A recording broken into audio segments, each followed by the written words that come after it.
дар он шаҳрҳои Украина ки аз тарафи нирӯҳои Русия ишғол шудаанд, эътирозҳои оммавии сокинон ҷараён доранд. онҳо қатъи ҷанг ва хуруҷи сарбозони русро аз Украина талаб мекунанд.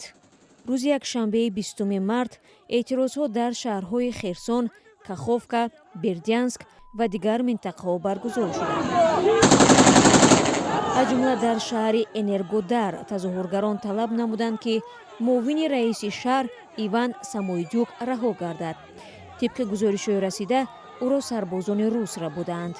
нирӯҳои Русия даҳҳо эътирозгаронро латукӯб ва боздошт намуданд. аз шурӯи ҳамлаи Русия ба Украина 26 рӯз мегузарад. Москав мегӯяд амалиёти вижаи низомиро ба ҳадафи ғайринизомӣ кардани Украина роҳандозӣ намудааст. Украина дар навбати худ онро таҷовузи ошкор ба тамомияти арзӣ ва истиқлолияти худ медонад. шумори зиёде аз кишварҳои ҷаҳон ба таври густурда ин ҳамларо маҳкум карданд. дар ҳамин ҳол сарфи назар аз ҷангу хунрезӣ, украиниҳо рӯҳафтода нестанд ва ба оянда назари нек доранд. рӯзи якшанбе ду сарбози украинӣ, Роман ва Ксения, дар шаҳри Киев издивоҷ карданд. ҳардуи онҳо дар як воҳиди низомӣ хизмат мекунанд ва никоҳашонро фармондеҳи ҳамин воҳид ба қайд гирифт.